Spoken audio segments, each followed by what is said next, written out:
Salut la team, j'espère que vous allez bien les amis. Nous sommes toujours au salon du 2 roues de Lyon 2026 sur la deuxième journée ouverte au public et il y a de plus en plus de monde, ce qui est bien normal. Je n'ose même pas imaginer à quoi va ressembler Eurexpo demain et dimanche. Je pense que ça va être de la folie. En tout cas, si vous avez l'opportunité de passer et de venir sur cet événement incroyable, eh bien, n'hésitez pas. Et je vous ai menti. Je m'en excuse, je m'excuse devant la France. Je vous ai raconté des calomnies, puisque je vous ai dit les amis que j'avais fait tous les constructeurs très établis. Et puis ensuite, on est passé sur Vosges, sur Benda. Mais en fait, il en restait deux. Il en restait deux qui seraient quand même assez dommage de négliger et de passer à côté, tant ces deux acteurs sont extrêmement importants, des colosses dans l'industrie de la moto, mais d'une autre façon, d'une façon différente d'interpréter ces deux roues qui sont chères à notre cœur. Et pour les amateurs de machines japonaises, de machines européennes, c'est vrai que ces deux marques résonnent un petit peu d'une façon différente. Néanmoins, ils font partie intégrante du paysage et de la culture moto et c'est bien normal du coup d'en parler. Je suis actuellement chez Indian Motorcycle, les amis, une marque qui est extrêmement vieille d'ailleurs, plus vieille encore que Harley Davidson aux États-Unis et qui font des motos qui sont absolument exceptionnelles, qui ont une interprétation différente de la moto, mais qui sont ultra cool. Et donc, on va visiter ce stand ensemble. Vous allez voir, ça va être très cool. Je le découvre exactement au même moment que vous. J'ai pas fait un petit tour dedans avant pour voir. Et donc, comme ça, on va pouvoir se laisser porter dans cette ambiance extrêmement américaine, nous donner envie d'aller arpenter les grandes routes désertiques du centre des États-Unis. Ça va être très chouette. On y va, c'est parti, Indian au salon du 2 roues de Lyon, let's go! Alors, nous allons commencer bien évidemment par voir déjà à quoi ressemble ce stand de loin. Et le stand de Indian de loin, la première chose qu'on remarque, c'est qu'il est gigantesque. Il est vraiment énormissime avec une très belle disposition, c'est aéré, ça respire bien. Contrairement par exemple à un stand comme celui de Yamaha où ils ont tellement de machines à montrer que du coup, c'est un peu plus étriqué. Et bien là, chez Indian, ça respire beaucoup mieux. On est vraiment sur des proportions qui sont toutes américaines finalement et qui nous permettent de profiter au mieux de leurs belles machines. Et regardez, on va commencer sans plus tarder à aller faire un tour et à aller regarder ce qu'ils ont à montrer. Et ça va être bien évidemment la fête aux bobbers, aux custom, aux machines qui sont vraiment extrêmement American dans l'âme. Regardez ici, une petite Indian Scoot, on pourrait presque dire que c'est le début de l'aventure avant d'aller sur les Dark Horse Indian Chief Challenger 27.8+, qui coûtent 55 000 € et qui sont plus confortables que votre appartement. Donc là, une petite Scoot Bobber LTD très sympathique avec bien évidemment toujours des petits bicylindres en V qui vont bien. Ça, c'est une architecture assez connue des machines un peu traditionnelles américaines avec, regardez, petit compteur à aiguille. Là, on reste vraiment dans la tradition jusqu'au bout. Petit détail comme ça avec le petit Indian Motorcycle sérigraphié là ici. Là, on est sur, vous voyez, par rapport à Benda, on voit qu'on a des choses qui sont un peu plus brutes au niveau du travail des moteurs, mais qui sont aussi peut-être un peu plus authentiques, diront les puristes. En tout cas, elle est vraiment très sympa. On en a quelques-unes un peu différentes, comme une Scoot 60 aussi. Ici, un petit peu plus sobre, on va dire, dans l'esprit, un noir comme ça, brillante. Elle est vraiment très sympa. Et vous en avez une autre là que je voulais vous montrer absolument, qui est très jolie. Regardez ici, elle est vraiment super sympa, celle-là comme ça, en rouge, avec un travail de sellerie qui est un petit peu différent. Vous voyez, c'est un petit peu matelassé avec des motifs, les petits amortos comme ça sur le côté qui rendent très bien. Et donc là, tout de suite, immédiatement, moteur de 1250 cm3, d'accord ? On n'est pas là pour faire semblant. On est sur les routes de l'Amérique. On va pas rouler avec des bicylindres de 400 cc. Ici, on est des bonhommes et on aime bien ce qui vibre, ce qui tremble et ce qui a beaucoup de couple. C'est comme ça que ça se définit, les machines chez Indian. Et vous le voyez, un bel fourche inversé, étrier Brembo. Donc, on est sur des équipements qui sont modernes. Celle-ci, à mon avis, doit être une version un peu plus poussée. On n'a pas de fiche technique. Donc, vous savez, comme la gamme Indian, je la connais pas forcément par cœur. Pour les identifier, c'est peut-être un peu plus complexe, mais en tout cas, on est déjà sur quelque chose de vraiment plus costaud dans l'âme. Et on va s'aventurer maintenant à l'intérieur des terres sauvages comme ça américaines. On va aller regarder un petit peu ce qui se passe de ce côté-là, avec aussi de très belles motos, un Sport Chief RT. Donc là, regardez, j'imagine que ça doit être les mêmes, c'est juste la couleur qui change. Très sympa, un style un petit peu plus old school, j'ai envie de dire, avec tout de suite la bagagerie. Bon, par contre, effectivement, vous savez ce que j'aime bien dire, ça pue l'argent, ça pue l'argent. Je ne sais pas combien coûte ce genre de moto. J'aimerais bien me faire une idée.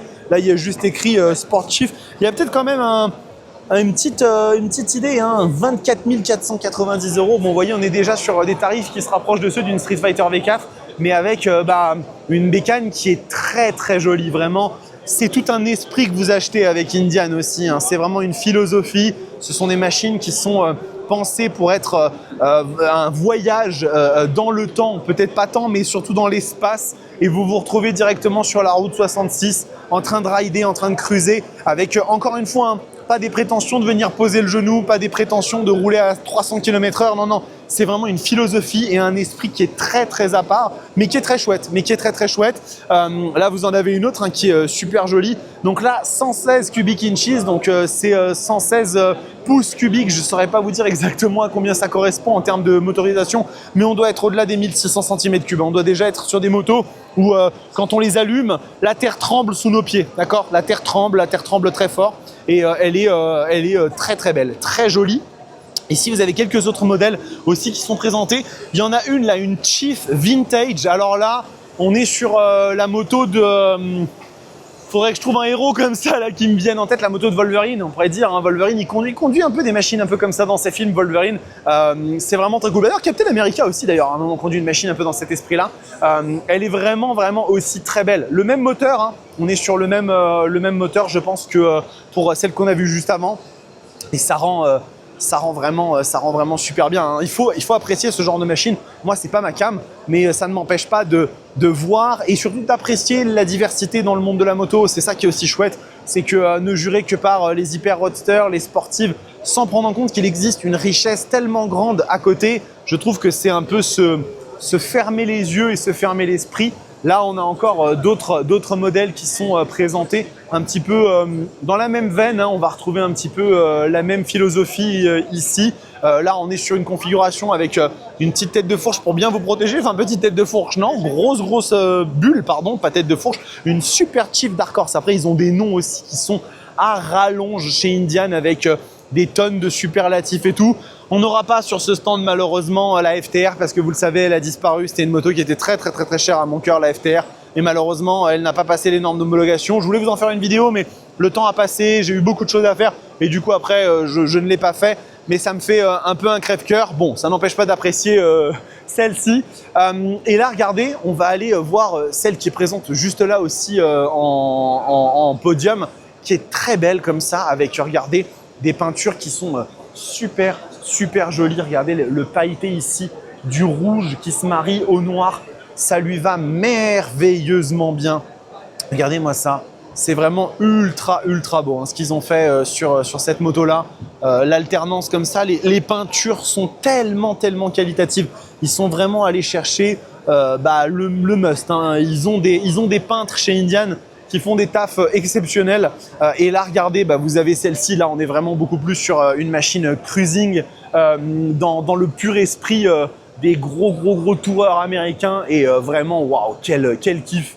J'ai vraiment très envie de partir un jour aux États-Unis et de me prendre comme ça une Harley ou une Indian pour kiffer ma race, kiffer ma vie. Moi et Mathilde, chacun sur la sienne. Oh là là, regardez, on a les petits compteurs à aiguilles là, qui sont présents.